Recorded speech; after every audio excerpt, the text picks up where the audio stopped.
என் பெயர் தினேஷ். எனக்கு வயது 20 இருக்கும்.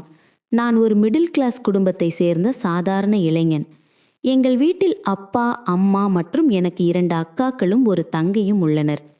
வீட்டிற்கு ஒரே ஆண் பிள்ளை என்பதால் வீட்டில் உள்ள அனைவரும் மிகவும் செல்லமாகவே பார்த்து கொண்டனர். அவர்கள் கொடுத்த செல்லத்தினால் என் வாழ்க்கை பாதியிலேயே முடியப் போகிறது என்பதை அப்பொழுது நான் அறியவில்லை. என் அப்பா இருப்புகளை சுத்தம் செய்யும் ஒரு அமில கடையை வைத்திருக்கின்றார். அவரின் வருமானத்திலேயே குடும்பமும் சென்று கொண்டிருந்தது. எனக்கு வீட்டின் கஷ்ட நஷ்டங்களில் பங்கு எடுத்துக்கொள்ள வேண்டும் என்ற ஆசை துளி கூட இல்லை. எந்த வேலைக்கும் செல்வதும் இல்லை. கல்யாண வயதில் 2 அக்காக்கள் இருக்கிறார்களே என்ற கவலையும் இல்லை. எனக்கு எது சந்தோஷமாகப்பட்டதோ அதைதான் செய்து கொண்டிருந்தேன். அந்த உலகத்திலேயே வாழ்ந்தும் கொண்டிருந்தேன். எனக்கென்று சில நண்பர்களும் இருந்தனர். அவர்களும் அதை போலவே நானும் சரி, எனது நண்பர்களும் சரி, எந்த குடும்ப பாரமும் இல்லாமல் மிகவும் சந்தோஷமாகவே திரிந்து கொண்டிருந்தோம். ஊரில் தேவையில்லாத எந்த பிரச்சனையாக இருந்தாலும் முதல் ஆளாக நாங்கள் அங்கு இருப்போம். எங்கு சென்றாலும் முதல் ஆளாக நான் இருப்பதால் என்னை நண்பர்கள் மத்தியில் ஒரு ஹீரோவை போலவே நிலைத்தனர். இது எனக்கு பெருமையாக இருந்தது. இதைதான் நானும் எதிர்பார்த்தேன். எனது அம்மாதான் என்னை பற்றி மிகவும் கவலைப்பட்டார். என்னிடம் அடிக்கடி ஏதாவது வேலைக்கு செல் என்று வற்புறுத்துவார். இது எனக்கு எரிச்சலை தந்தது. எங்கே நமது சந்தோஷத்தை பறிக்க நினைக்கின்றரோ என்று அம்மா மேல் வெறுப்பாகவும் இருந்தது. ஆனால் என் அப்பா இதையெல்லாம் பெரிதாக எடுத்துக்கொள்ளவில்லை.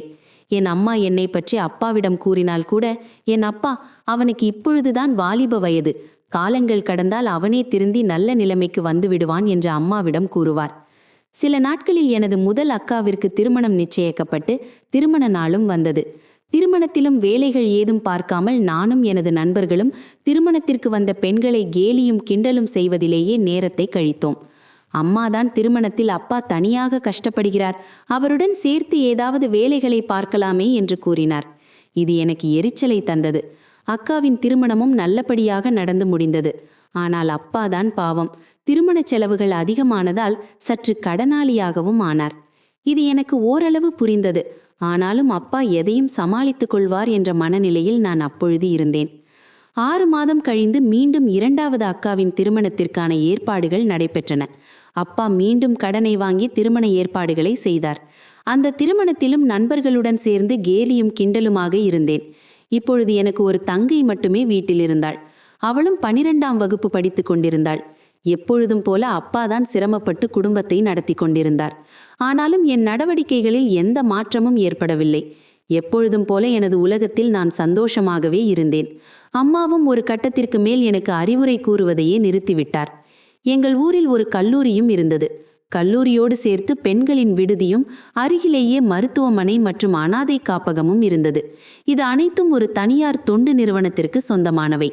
நேரம் கிடைக்கும் போதெல்லாம் அங்கு வரும் கல்லூரி பெண்களை பார்ப்பதற்காக நண்பர்களுடன் சேர்ந்து அருகில் இருக்கும் டீ கடையில் அமர்ந்து கொள்வேன். அங்கு வரும் பெண்களை கேலியும் கிண்டலும் செய்வதை நானும் எனது நண்பர்களும் வாடிக்கையாக வைத்திருந்தோம். இது எனக்கும் எனது நண்பர்களுக்கும் மிகவும் சந்தோஷத்தை கொடுத்தது. ஒரு நாள் அந்த கல்லூரியில் படிக்கும் ஒரு பெண்ணை பார்த்தேன். அவள் பார்ப்பதற்கு மிகவும் அழகாக இருந்தாள். ஏனோ தெரியவில்லை, பார்த்த சில நொடிகளிலேயே அவளை எனக்கு மிகவும் பிடித்து போனது. ஆனாலும் அதை வெளிக்காட்டிக் கொள்ளாமல் நண்பர்களுக்காக அவளை கிண்டல் செய்யும்படி ஆகிவிட்டது. இதில் அவளும் பயந்து போய் ஓடிவிட்டாள். எனக்கும் இது சற்று வருத்தமாகவே இருந்தது. சில நாட்கள் முழுவதும் அந்த பெண்ணின் நினைவாகவே இருந்தது. இரவு நேரங்களில் அவளது முகமே என் கனவில் வந்து போனது. அப்பொழுதுதான் நான் புரிந்து கொண்டேன் அவள் மேல் காதல் வந்துவிட்டது என்று. இதற்கு முன்பும் பல பெண்களின் மேல் காதல் வந்துள்ளது. ஆனால் இவளின் மேல் வந்ததைப் போல இல்லை என்று புரிந்து கொண்டேன். அதற்கு காரணம் அவர்களை விட இவள்தான் அழகாக தெரிந்தார். மறுநாள் அவள் செல்லும் வழியில் நண்பர்களுடன் காத்திருக்க எதிர்பார்த்தது போல அவளும் வந்தாள். நானும் அவளை இடைமறித்து பேச ஆரம்பித்தேன். ஆனால் அவளோ என்னை முறைத்துவிட்டு அங்கிருந்து சென்று விட்டாள். இதை பார்த்து கொண்டிருந்த எனது நண்பர்களும் என்னை பார்த்து சிரிக்க ஆரம்பித்தனர். எனக்கும் இது சற்று அவமானமாக போனது. நண்பர்களும், இவ்வளவு அழகான பெண் உனக்கு சிக்க மாட்டாள், நீ வேறொரு சுமாரான பெண்ணாக பார்த்துக்கொள் என்று நக்கல் அடித்தனர். எனக்கு இன்னும் அவமானமாக போனது. கோபத்தில் நான் அவர்களிடம், இன்னும் 1 மாத காலத்தில் அவளை நான் காதலிக்க வைக்கின்றேன், அப்பொழுது நான் யார் என்று உங்களுக்கு புரியும் என்று அவர்களிடம் சவால் விட்டேன். அவர்களும் பார்க்கலாம் என்று சிரித்து கொண்டனர். இதை நான் மரியாதை குறைவாக நினைத்தேன். எப்படியும் அவளை காதலிக்க வைத்து நண்பர்கள் மத்தியில் மீண்டும் ஹீரோவாக வளர வேண்டும் என்று நினைத்தேன். அதற்கான வேலைகளிலும் ஈடுபட்டேன். அவளை பற்றி முழு விபரங்களையும் தெரிந்து கொள்ள ஆசைப்பட்டு அவளுக்கு தெரியாமல் அவளை பின்தொடர்ந்தேன். தெரிந்த நண்பர்கள் மூலமாகவும் தெரிந்து கொண்டேன். அவள் எங்கள் ஊரில் இருக்கும் பக்கத்து கிராமத்தைச் சேர்ந்தவர்தான். அவளின் பெயர் சித்திரா. அவள் வீட்டில் அம்மா மட்டுமே உள்ளார். அவளுக்கு ஒரு அண்ணனும் உள்ளான். அவன் வெளியூரில் தங்கி படித்து வருகிறான். ஏழ்மையின் காரணமாக சிறு வயதிலிருந்தே அங்குள்ள ஒரு விடுதியில்தான் தங்கி படித்துள்ளார். அதிக மதிப்பெண்கள் எடுத்ததால் கல்லூரியிலும் இலவசமாக சீட்டு கிடைத்துள்ளது.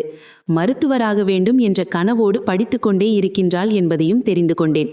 இது எனக்கு இன்னும் வசதியாக போனது. ஒரு நாள் அவள் வீட்டிற்கு போகும் வழியில் ஆள் நடமாட்டம் இல்லாத இடத்தில் வழிமறித்து எனது ஆசைகளை கூறினேன். அவளும் பயந்து போய் அழத் தொடங்கினாள். என்னிடம், அண்ணா, என்னை விட்டுவிடுங்கள், நான் நிறைய படிக்க வேண்டும், தயவு செய்து என்னை தொந்தரவு செய்யாதீர்கள் என்று அழுது கொண்டிருந்தாள். ஆனால் ஏனோ தெரியவில்லை, அவள் அழுவது என்னை ஒன்றுமே செய்யவில்லை. என்னை நீ காதலித்தால் மட்டும் போதும் என்று மிரட்டிவிட்டு வந்தேன். மீண்டும் அவளை சில நாட்களாக பின்தொடர்ந்து தொந்தரவு செய்ய ஆரம்பித்தேன். ஆனால் அவள் எதற்கும் செவிசாய்ப்பதாக இல்லை. என் நண்பர்களும் உனது சபதம் என்ன ஆனது என்று கேலி செய்ய ஆரம்பித்தனர். இது எனக்கு இன்னும் கோபத்தை தந்தது. ஒரு நாள் எப்படியும் இன்று அவளை மிரட்டி காதலிக்க வைத்துவிட வேண்டும் என்று முடிவெடுத்தேன். அதன்படி எனது அப்பாவின் கடையிலிருந்து பாட்டிலிலிருந்து ஒரு அமிலத்தையும் எடுத்துக்கொண்டேன். எப்பொழுதும் போல ஆள் நடமாட்டம் இல்லாத பகுதிக்கு சென்று அவளுக்காக காத்திருந்தேன். அவளும் நினைத்தது போல வந்தாள். பின்பு அவளிடம், நீ என்னை காதலிக்க வேண்டும், இல்லை என்றால் உன்னை என்ன செய்வேன் என்று எனக்கே தெரியாது என்று மிரட்ட ஆரம்பித்தேன். முதலில் அவள் அமைதியாகத்தான் இருந்தாள். பின்பு என்ன நினைத்தாளோ தெரியவில்லை, தனது காலணிகளை எடுத்து என்னை அடிக்க ஆரம்பித்தாள். இது எனக்கு மேலும் கோபத்தை உண்டாக்கியது. கோபத்தில் என்ன செய்கிறேன் என்று தெரியாமல் நான் மறைத்து வைத்திருந்த அமில பாட்டிலை எடுத்து அவள் மேல் வீசி எறிந்தேன். அந்த அமிலம் அவள் உடலில் பட்டு வலியால் அலறி துடித்தாள். எனக்கும் பயமாகி போனது. என்ன செய்வதென்று புரியாமல் யாரும் பார்ப்பதற்கு முன்னால் அங்கிருந்து ஓடி வந்துவிட்டேன். வீட்டிற்கு வந்ததும் எனக்கு இன்னும் பயம் அதிகமாகி போனது. எங்கே இது பெரிய வழக்காக மாறி எனது குடும்பத்தில் உள்ளவர்களுக்கும் என்னால் பிரச்சனை வந்துவிடுமோ என்று நினைத்தேன். உடனடியாக பெற்றோர்களிடம் சொல்லிவிட்டு எனது உறவினர் வீட்டிற்கு சென்று விட்டேன். அங்கும் என்னால் நிம்மதியாக இருக்க முடியவில்லை. அவளுக்கு என்ன ஆனதோ, எப்படியெல்லாம் பிரச்சனை வரப்போகின்றதோ என்று நினைத்து நிம்மதி இல்லாமல் அலைந்து கொண்டிருந்தேன். ஒருவேளை போலீசில் பிடிபட்டால் எப்படியெல்லாம் சித்திரவதை செய்ய போகிறார்களோ என்று பயமாக இருந்தது. 10 நாட்கள் கழித்தும் எந்த தகவலும் தென்படவில்லை. எனக்கு இது சற்று மன ஆறுதலாக இருந்தது. ஆனாலும் அவளுக்கு என்ன ஆகியிருக்குமோ என்ற நினைப்பு மட்டும் இருந்து கொண்டே இருந்தது. ஒரு நாள் கல்லூரிக்கு சென்ற எனது தங்கை அழுது கொண்டே வீட்டிற்கு வந்தாள். என்னவென்று விசாரிக்க 4 பேர் கிண்டல் செய்வதாக கூறினாள். நானும் அவர்களிடம் சென்று சண்டையிட்டு அவர்களை மிரட்டி வைத்தேன். அவர்களும் மன்னிப்பு கேட்டுவிட்டு சென்று விட்டனர். இந்த சம்பவம் என்னை மீண்டும் பெரிய அளவில் பாதித்தது.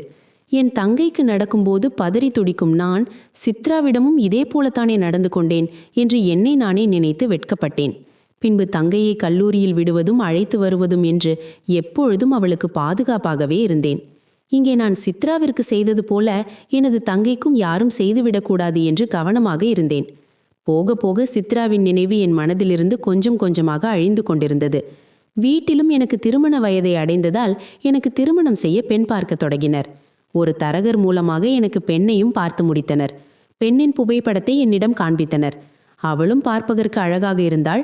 அவளை பார்க்கும் பொழுது சித்ராவின் நினைவும் வந்து போனது. நானும் பெற்றோர்களிடம் உங்களின் விருப்பம் போல செய்துவிடுங்கள் என்று கூற அவர்களும் சந்தோஷமடைந்து அந்த பெண்ணை பேசி முடித்து திருமணமும் நல்லபடியாக நடந்து முடிந்தது. முதலிரவு அறையில் எனது மனைவி தேவதையைப் போல காட்சியளித்தாள். நானும் அவள் அருகில் சென்று அமர்ந்து பேச ஆரம்பித்தேன். அவளும் நல்லபடியாக பேசினாள். எனக்கும் இது சந்தோஷமாக இருந்தது. எனக்கான துணையை தான் பெற்றோர்கள் தேர்ந்தெடுத்துள்ளனர் என்று சந்தோஷமடைந்தேன். பின்பு மனைவி அருகில் இருந்த பாலை எடுத்து எனக்கு ஊற்றி கொடுத்தாள். நானும் அதை குடித்தேன். பின்பு இருவரும் சிறிது நேரம் பேசிக்கொண்டிருந்தோம். எனக்கும் சற்று உறக்கம் வருவது போல இருந்தது. அவளும் எனக்கும் அதே போல்தான் உள்ளது, மற்றவை நாளை பார்த்து கொள்வோம் என்று இருவருமாக உறங்கிவிட்டோம். மறுநாள் எனக்கு முன்பே மனைவி எழுந்து குளித்துவிட்டு வீட்டில் உள்ள வேலைகளை பார்ப்பதற்கு சென்று விட்டாள். நானும் அரை தூக்கத்தில் எழுந்து குளிப்பதற்காக குளியல் அறைக்கு சென்றேன். யதார்த்தமாக அங்கிருந்த கண்ணாடியில் பார்க்க நான் அதிர்ந்து போனேன். அங்கே சித்ராவின் பாதி எரிந்த நிலையில் இருந்த புகைப்படம் இருந்தது. என்ன செய்வதென்று புரியாமல் என்னையும் அறியாமல் பயத்தில் கத்திக்கொண்டே வெளியே ஓடி வந்தேன். எனது குரலை கேட்டு மனைவியும் ஓடி வந்தாள். நானும் பதட்டமாக அவளை பார்த்து குளியலறையை நோக்கி கையை காண்பித்தேன். அவளும் யாரேனும் உள்ளார்களா என்று உள்ளே சென்று பார்த்தாள். பின்பு அங்கு யாரும் இல்லையே என்று கூறினாள். பின்பு நானும் ஆசுவாசப்படுத்தி கொண்டு உள்ளே சென்று பார்க்க அங்கே கண்ணாடியில் இருந்த அந்த புகைப்படம் இல்லை.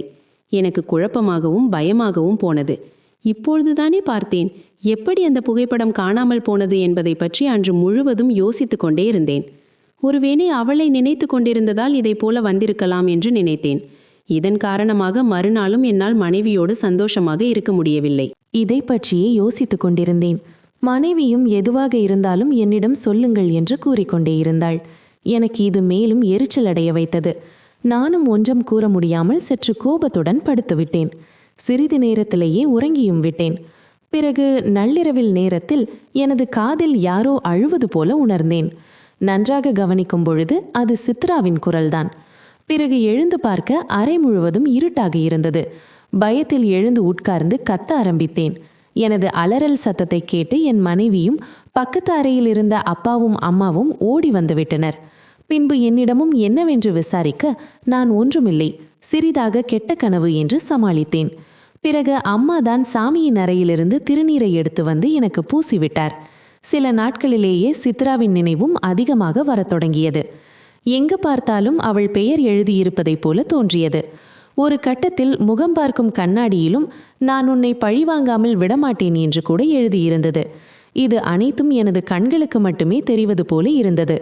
மனைவியிடம் காண்பித்தால் கூட அங்கு ஒன்றுமில்லையே என்பது போலவே பதிலளித்தாள். இது எனக்கு மேலும் மன உளைச்சலை தந்தது. ஒரு கட்டத்தில் மனைவியின் வற்புறுத்தலினால் நானும் மனைவியும் மனநல மருத்துவரை காணச் சென்றோம். அங்கு அனைத்து உண்மைகளையும் கூறாமல் ஏதோ இல்லாதது என் கண்களுக்கு தெரிவதாக உணர்கிறேன் என்று மருத்துவரிடம் தெரிவித்தேன். மருத்துவரும் பரிசோதித்துவிட்டு இது வேலைப்பழுவால் சிலருக்கு வருவது சகஜம்தான், இதில் பயப்பட ஒன்றுமில்லை என்று சில மாத்திரைகளை எழுதி கொடுத்தார். இதை கேள்விப்பட்டதும் எனது அப்பாவும் அம்மாவும் என்னை நினைத்து மிகவும் கவலையடைந்தனர். என்னை நன்றாக பார்த்து கொள்ளும்படியும் மனைவியிடம் வற்புறுத்தினர். திருமணமாகி 1 மாதமாகியும் என் மனைவியுடன் இன்று வரை சந்தோஷமாக இருந்ததில்லை. மனைவியும் என்னை நினைத்து கவலையடைந்தாள். நானும் எங்கே சித்ராவின் ஆவிதான் நம்மை பழிவாங்க காத்திருக்கின்றதோ என்று குழம்பி போய் அதையே நினைத்து கொண்டிருந்தேன். ஒரு நாள் குளிப்பதற்காக குளியல் அறைக்கு சென்றேன். அங்கே யாரோ என்னை பின்தொடர்வது போல தோன்றி திரும்பி பார்க்க 2 கைகள் என்னை வேகமாக பிடித்து தள்ளியது. தள்ளிய கைகளை சற்று நிமிர்ந்து பார்க்க நான் அதிர்ச்சி அடைந்தேன். அதற்குள் குளியல் அறையும் ஈரமாக இருந்ததால் வழுக்கிக் கொண்டு அங்கே துணிகளை மாட்ட வைத்திருக்கும் இரும்பு கம்பியில் மோதி சரிந்து கீழே விழுந்தேன். நான் விழும் சத்தத்தை கேட்டு அனைவரும் ஓடி வந்தனர். இரத்த வெள்ளத்தில் இருந்த என்னை அனைவருமாக சேர்ந்து மருத்துவமனைக்கு அழைத்துச் சென்றனர். அங்கு தீவிர சிகிச்சைக்கு பிறகு எனது உயிர் காப்பாற்றப்பட்டு சாதாரண அறைக்கு மாற்றப்பட்டேன். நான் கண் விழித்து கற்க எனது நினைவுகள் அனைத்தும் அப்படியே இருந்தது. அதில் எந்த மாற்றமும் இல்லை. ஆனால் எனது உடம்பில் பல இடங்களில் வலிகள் இருப்பதை உணர்ந்து கொண்டேன். கீழே விழுந்ததால் ஆங்காங்கே அடிபட்டு இருக்கும் என்று நினைத்து அமைதியாக நானும் படுத்திருந்தேன். சிறிது நேரத்தில் அப்பாவும் அம்மாவும் தங்கையும் வந்து என்னை பார்த்து அழுது கொண்டிருந்தனர். நானும் அவர்களை பார்த்து கொண்டே அமைதியாக இருந்தேன். பின்பு மருத்துவர்கள் அவர்களை வெளியே செல்ல வற்புறுத்த எனது குடும்பத்தாரும் வெளியே சென்று விட்டனர். சிறிது நேரத்தில் என் மனைவியும் அவளோடு ஒரு மருத்துவரும் என் அருகில் வந்து நின்றனர். என் மனைவியை பார்க்கும்போது எனக்கு கோபமாக வந்தது. அதற்கு காரணம் என்னை குளியல் அறையிலிருந்து தள்ளிவிட்டதே அவள்தான். கோபத்தில் பேசுவதற்கு வாயை அசைக்க அது என்னால் முடியவில்லை. நானும் சற்று பயந்து போய் கை கால்களை அசைத்து பார்க்க அதுவும் என்னால் முடியவில்லை. இதை அனைத்தையும் பார்த்து கொண்டிருந்த என் மனைவி லேசாக சிரிக்க ஆரம்பித்தாள். அருகில் இருந்த மருத்துவரும் சிரிக்க ஆரம்பித்தார். எனக்கு ஒன்றும் புரியாமல் அவர்களை பார்த்தேன். பிறகு என் மனைவி காதருகே வந்து, உனக்கு சித்ராவை தெரியுமா என்று கேட்டாள். எனக்கு தூக்கி வாரி போட்டது. நானும் பதட்டமடைந்தேன். காரணம், இதுவரை சித்ராவை பற்றி யாரிடமும் சொன்னது கிடையாது. பின்பு அவளாகவே தொடர்ந்தாள். சித்ரா என்னுடைய தோழிதான். இதோ அருகில் இருக்கும் மருத்துவர் சித்ராவின் அண்ணன்தான். உன்னை நான் சித்ராவை கேலி செய்யும் பொழுது பார்த்திருக்கின்றேன். அப்பொழுதெல்லாம் நீ அந்த அளவிற்கு மோசமான காரியத்தை செய்வாய் என்று எங்களுக்கு தெரியாது. அன்று நீ சித்ராவை அமிலத்தால் காயப்படுத்தி சென்ற பிறகு அவள் வலியால் மிகவும் துடித்து போனாள். அவளால் பேசக்கூட முடியாமல் நரக வேதனையை 3 நாட்கள் வரை மருத்துவமனையில் அனுபவித்தாள். சித்ரா ஏழை என்பதால் இதை பற்றி யாரும் கண்டுகொள்ளவே இல்லை. பள்ளி நிர்வாகமும் இதை போல ஒரு சம்பவம் நடந்தது வெளியே தெரிந்தால் தங்களது கல்லூரிக்கு தான் கெட்ட பெயர் உண்டாகும் என்பதால் அவர்களும் இதை வெளியில் கொண்டு வர முயற்சி செய்யவில்லை. போலீசாரும் வாக்குமூலம் கிடைக்காததால் இதை ஒரு விபத்து என்றே பதிவு செய்தனர். 3 நாட்களுக்கு பிறகு எனது நிலைமையை பற்றி என்னிடம் கூறிவிட்டு சிறிது நேரத்திலேயே இறந்தும் போனாள் சித்ரா. நானும் சித்ராவின் அண்ணனிடம் இதை தெரிவிக்க இருவரும் யோசிக்கத் தொடங்கினோம். எப்படியும் வாக்குமூலம் இல்லாததால் உன்னை கைது செய்து சிறையில் அடைத்தால் கூட சிறிய தண்டனையாகவே கிடைக்கும். இது எங்கள் சித்ராவிற்கு நடந்த கொடுமைக்கு ஈடாகாது என்றும் முடிவு செய்தோம். உனக்கு சாகும் வரை தண்டனை கொடுக்க வேண்டும் என்று முடிவு செய்தோம். அதன்படி நன்றாக யோசித்து ஒரு முடிவுக்கு வந்தோம். அதன்படி நடந்த அனைத்து உண்மைகளையும் எனது அப்பா அம்மாவிடம் கூறினேன். அவர்களும் தங்களது திட்டத்திற்கு சம்மதித்தனர். பிறகு உன்னை பெண் பார்த்த அந்த தரகரிடம் எனது போட்டோவை கொடுக்க சொல்லி உனது வீட்டிற்கு அனுப்பி வைத்தோம். நாங்கள் நினைத்தது போலவே உனது அப்பா அம்மாவிற்கும் என்னை மிகவும் பிடித்து போனது. சில நாட்களிலேயே திருமணமும் நடந்தது. அதன் பிறகு உனக்கு தெரியாமலேயே முதலிரவில் தூக்க மாத்திரையை கலந்து கொடுத்தேன். நீயும் அதை குடித்துவிட்டு நன்றாக உறங்கிவிட்டாய். அதன் பிறகு நானாகவே சித்ராவின் புகைப்படத்தையும் குளியலறையில் மாற்றிவிட்டேன். பின்பு நீயும் பயப்பட ஆரம்பித்ததும் முதலில் சென்று அதை எடுத்து மறைத்து வைத்து கொண்டேன். பிறகு சித்ரா அழுவதைப் போலவும் எனது மொபைலில் பதிவேற்றம் செய்து உனது காதருகே நான் தான் அந்த நள்ளிரவில் வைத்தேன். சித்ராவின் ஞாபகம் அடிக்கடி வரும்படியாக வீட்டினில் அனைத்து இடங்களிலும் அவளின் பெயரை எழுதி வைத்தேன். பின்பு நீ பார்த்த பிறகு நானாகவே அனைத்தையும் அழித்து விடுவேன். கடைசியாக நான் செய்த காரியம் உனக்கே தெரியும். ஏனெனில் உன்னை குளியலறையில் இருந்து தள்ளிவிடும் பொழுது நீ என்னை பார்த்தாய். நாங்கள் நினைத்தது நடந்துவிட்டது. எங்களுக்கு இப்போதுதான் மன நிம்மதியாக உள்ளது. சித்திராவின் ஆன்மாவும் இப்பொழுதுதான் சந்தோஷமடைந்திருக்கும் என்று நம்புகிறோம் என்றார். நானும் கண்களில் கோபத்தோடு அவளையே பார்த்து கொண்டிருந்தேன். பின்பு அந்த மருத்துவரான சித்திராவின் அண்ணன் பேசத் தொடங்கினான். உனக்கு நாங்கள் இப்பொழுது மிகப்பெரிய தண்டனை கொடுத்துள்ளோம். நீ அடிபட்டதை சாக்காக வைத்து மூளையில் இருக்கும் ஒரு நரம்பை துண்டித்து விட்டேன். இப்பொழுது உன்னால் அனைத்தையும் உணர்ந்து கொள்ள முடியும். சொல்லப்போனால் அதை மட்டுமே உன்னால் செய்ய முடியும். பேசவோ கைகள் கால்களை அசைக்கவோ உன்னால் முடியாது. கடைசி வரை நீ இப்படியே படுத்த படுக்கையில் கிடக்க வேண்டியதுதான். உன்னால் யாருக்கும் எந்த பிரயோஜனமும் கிடையாது. இதனால் உன்னை சரியாக வளர்க்க பெற்றோர்களுக்கும் தண்டனை கிடைக்கும். நீ தற்கொலை செய்து கொள்ள எண்ணம் வந்தால் கூட அது உன்னால் முடியாது. எனது தங்கை சித்திராவிற்கு நீ செய்த பாவத்திற்காக கடைசி வரை இந்த தண்டனையை அனுபவித்துதான் ஆக வேண்டும். ஒன்றும் அறியாத என் தங்கையை இப்படி சிதைத்து விட்டாயே என்று அழ ஆரம்பித்தான். பிறகு எனது மனைவிதான் அவனை சமாதானப்படுத்தினார். பின்பு என் மனைவி என்னிடம், நாங்கள் நினைத்தது நிறைவேறிவிட்டது. இன்னும் சில நாட்களில் நான் சித்திராவின் அண்ணனை தான் திருமணம் செய்து கொள்ளப் போகிறேன். நான் உன்னை கடைசியாக பார்ப்பது இதுவாகத்தான் இருக்க வேண்டும் என்று நினைக்கின்றேன். பாவம் செய்த முகத்தை இனிமேல் பார்ப்பதற்கு இஷ்டமில்லை என்று கூறிவிட்டு சித்திராவின் அண்ணனும் என் மனைவியும் திரும்பி பார்க்காமல் சென்றுவிட்டனர். நானும் அவர்கள் போவதையே பார்த்து கொண்டிருந்தேன். அது மட்டுமே என்னால் ஒடிந்தது. எனக்கும் புரிந்து போனது, சித்திராவிற்கு நான் செய்த பாவத்திற்கான தண்டனை கிடைத்துவிட்டது என்று. இந்த தண்டனையை அனுபவிப்பதை தவிர வேறு வழியில்லை என்றும் தெரிந்து போனது.